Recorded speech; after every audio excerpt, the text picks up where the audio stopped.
कन्हैया की यह अद्भुत कथा। अगर भक्त का प्रेम सच्चा हो तो भगवान उसके लिए नंगे पांव दौड़े आते हैं।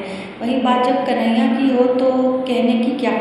अपने भक्तों के लिए वह न जाने कितने रूप धरते हैं और कितनी ही अनगिनत लीलाएं कर चुके हैं, जिनका प्रमाण हमारे धार्मिक ग्रंथों में मिलता है।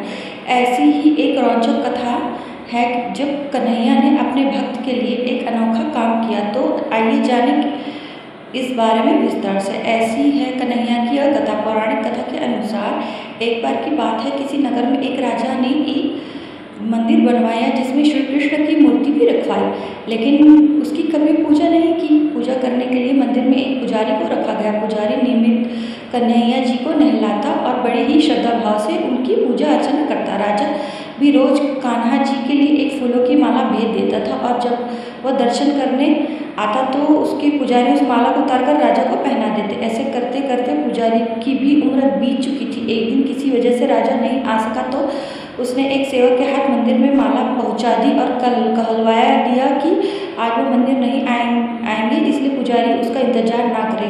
इतना कहकर सेवक चला गया। पुजारी ने हमेशा की तरह कन्हैया जी को माला पहना दी, लेकिन जब शाम हुई तो पुजारी यह सोचने लगा माला उतार कर किसे पहनाई जाए। उसने सोचा क्यों ना यह माला आज मैं ही पहन लूं, वैसे भी मेरी उम्र हो चली है, जीवन का क्या पता कब खत्म हो जाए। इतना सोचकर पुजारी ने माला उतार कर अपने गले में डाल ली, लेकिन इतने में ही सेवक आ गया और उसने बताया कि राजा की सवारी मंदिर में पहुंचने वाली है।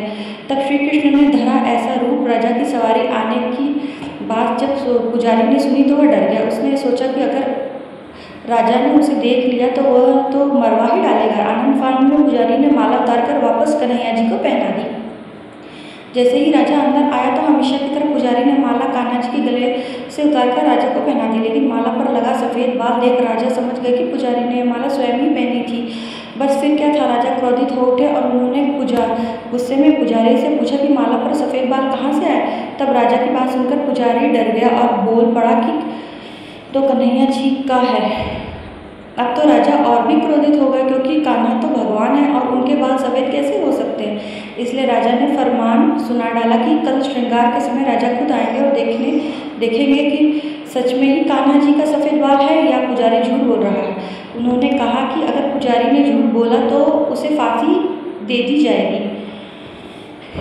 तब पुजारी ने कही कन्हैया से ऐसी बात। राजा का फरमान सुनकर पुजारी का बुरा हाल हो गया। उसने सोचा अब क्या करे, कहाँ जाए, अब तो उसका मरना तय है। तब रोते रोते वो भगवान की शरण में पहुंचा और उनसे कहा कि ये केशव, मुझसे झूठ बोलने का अपराध तो हुआ ही, लेकिन हो सके तो मुझे क्षमा कर दें और राजा से रक्षा करें। पुजारी ने कहा कि हे माधव, आपकी सेवा करते करते मैं वृद्ध हो चुका हूँ, अब आप मुझे माफ़ कर दीजिए, ऐसी गलती दोबारा नहीं होगी। यह कहते कहते पुजारी की न जाने कब आँख लग गई और उसकी आँख तब खुली जब सुबह हो चुकी थी। उधर सुबह होते ही राजा भी आ गया और कहने लगा आज कान्हा जी का श्रृंगार वह खुद करेगा। ऐसा कहकर जैसे ही राजा ने कान्हा जी का मुकुट उतारा तो देखा कि श्री कृष्ण के तो सारे बाल भी सफ़ेद हैं, लेकिन राजा को फिर भी यकीन नहीं हुआ। उसे लगा कि फांसी के डर से पुजारी ने ही बालों को रंग दिया होगा।